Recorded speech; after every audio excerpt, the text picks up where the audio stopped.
नमस्कार दोस्तों, stock market and money में आपका स्वागत है। दोस्तों, मार्केट में आपको पता है कि कोई ना कोई हलचल किसी ना किसी स्टॉक में चलती रहती है, वो भी डेली बेसिस पे।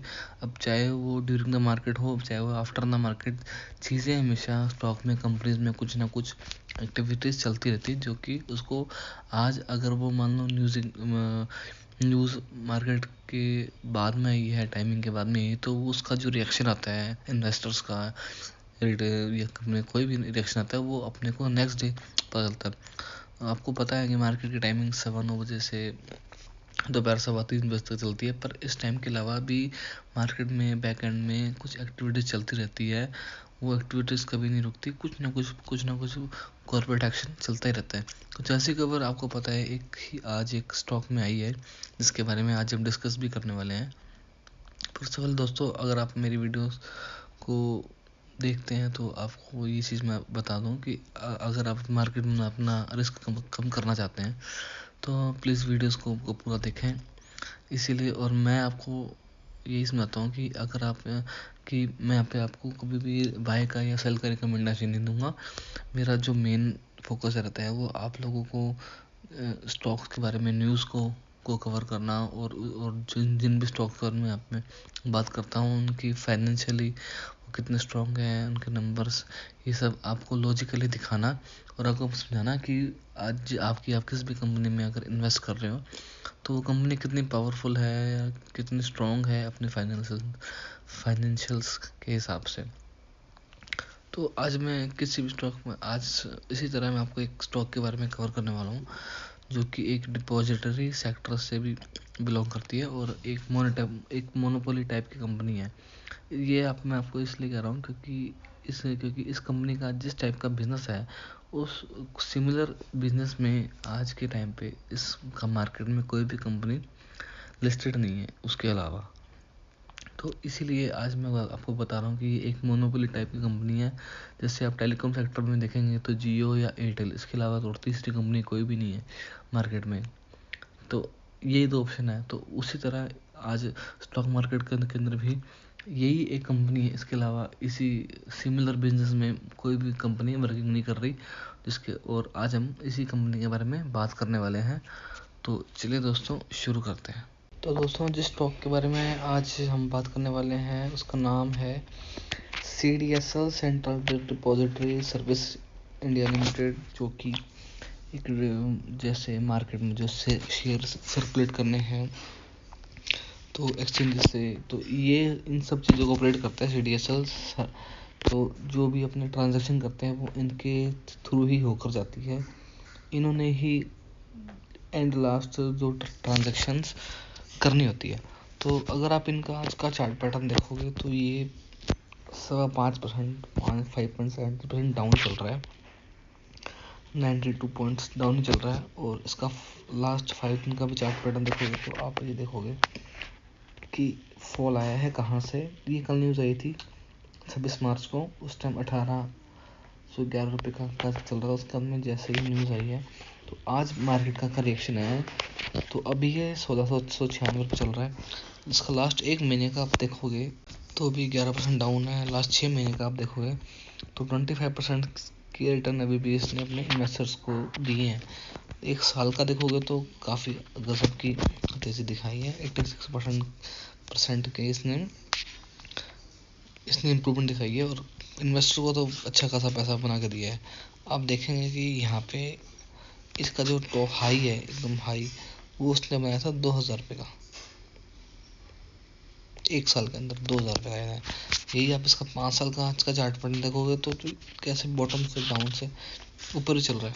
तो इसका भी तो बिजनेस है, एक मोनोपोली टाइप का बिजनेस है, जबकि मार्केट में जैसे जैसे इन्वेस्टर्स बढ़ेंगे इनका भी बिजनेस ग्रो ही होने वाला है।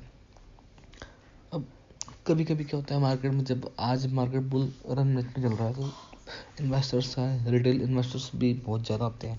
पर जिस टाइम मार्केट में थोड़ा फॉल आना स्टार्ट होगा तो जो छोटे इन्वेस्टर्स है वो छोड़ देंगे मार्केट को। जहाँ आज 15 करोड़ इन्वेस्टर्स इंडिया में हैं, एक्टिव ट्रेडर्स इन्वेस्टर्स हैं 15 करोड़ इंडिया में, तो वो हो सकता है 50% पे आ जाए, तो इनका भी ऑटोमेटिकली बिजनेस पे डाउन आएगा। पर ये कोई परमानेंट लॉस नहीं होगा कंपनी को, ये एक टेम्परेरी लॉस होगा जो कि आने वाले टाइम में इन्वेस्टर्स इंडिया में पैसा लगाने वाले हैं, स्टॉक मार्केट में ध्यान वाले ये लोग, ध्यान देने वाले लोग बढ़ने वाले हैं। तो इस चीज़ पे देखना है। और आज का जो ये फॉल है इस पे भी अब देखते हैं इसका कारण क्या है, ये आपको मैं चेक कराता हूँ और फिर उसके बाद इसके फाइनेंशियल्स चेक भी करते हैं। तो दोस्तों ये है न्यूज़ जिसकी वजह से CDSL आज डाउन चल रहा है। न्यूज़ है कि स्टैंडर्ड चार्टर्ड बैंक ने CDSL में इन्होंने स्ट्राइक देखा था, जो कि इन्होंने 7.18% से डाउन किया है। मतलब इन्होंने 7.18% का शेयर इन्होंने CDSL का शेयर बेचा है। थ्रू किस चीज़ के थ्रू, मतलब अभी मार्केट में बेचा है या कैसे बेचा है? इन्होंने जो एंटायर जो 7 पॉइंट जो इन्होंने स्टेक सेल किया है वो एंटायर स्टेक सेल किया है थ्रू ब्लॉक डील, मतलब ओपन मार्केट के अंदर सेल ने किया है ब्लॉक डील के थ्रू, जिससे किया है। और इन्होंने जिस रेट के अंदर बेचा है वो उस बेचा है 1672 रुपये के हिसाब से बेचा है।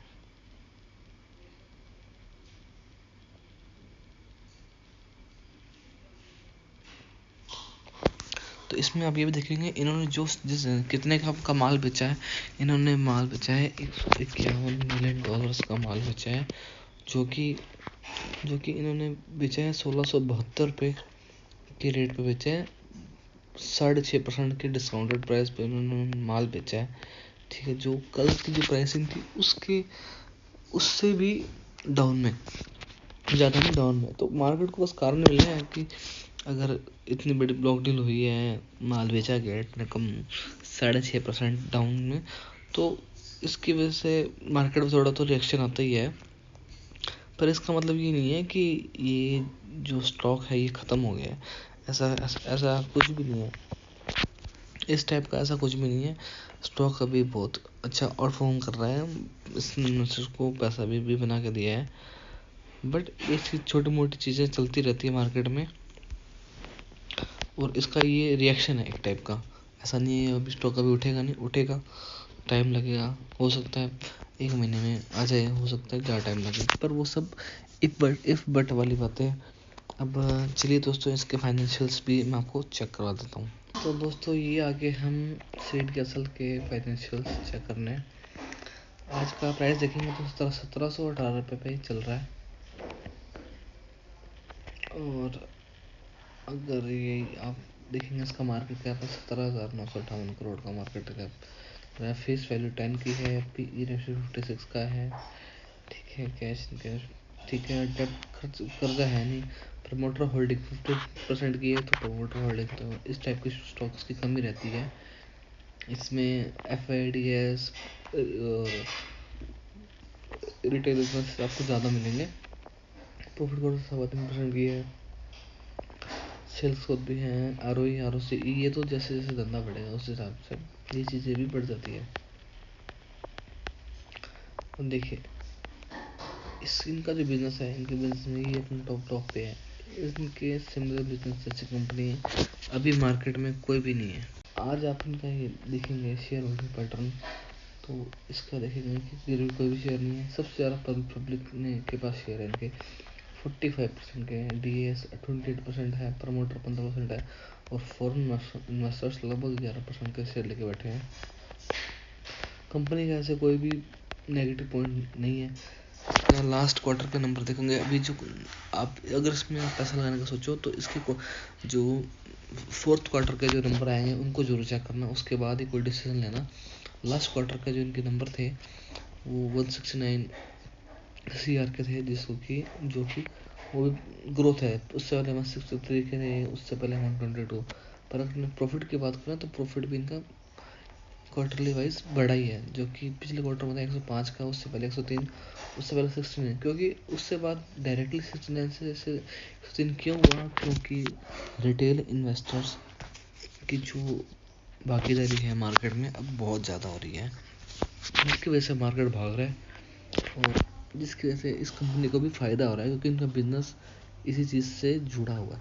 अगर आप इनका देखेंगे प्रॉफिट सब जोड़ के इस पिछले क्वार्टर का देखेंगे तो 116 करोड़ का प्रॉफिट था, जो कि सभी टैक्स फिक्स कटा के 85 करोड़ का प्रॉफिट बच गया था।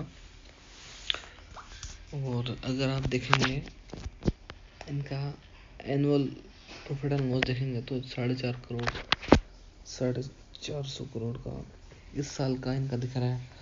और मार्च का आप देखेंगे तो 414, 270 है इनका 2021 का।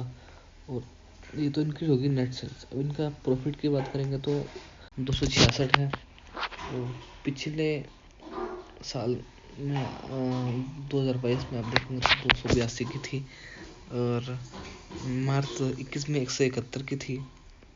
तो अभी देखते हैं इस क्वार्टर में क्या नंबर आएंगे। होपफुली नंबर तो अच्छे होंगे। प्रॉफिट्स सब कुछ एडजस्टमेंट करने के बाद, टैक्स हटाने के बाद इनका जो नेट प्रॉफिट बचता है वो 272 करोड़ का बचता है अभी तक का। और जो कि पिछले साल में था 263 का, उससे पहले था 160 का। तो अब ग्रोथ देख रहे हैं 160 से 263, लगभग 100 करोड़ का डायरेक्ट इनको प्रॉफिट हुआ है। दोस्तों ये आगे हैं हम कंपनी के बैलेंस शीट पर, जिसमें अगर आप कंपनी के कैपिटल शेयर देखोगे तो पिछले कुछ सालों से सेम ही चल रहे हैं, इसमें ज़्यादा बदलाव नहीं हुआ। उसके अलावा अगर आप इनके रिजर्व देखेंगे तो ये ईयरली हर साल बढ़ ही रहे हैं।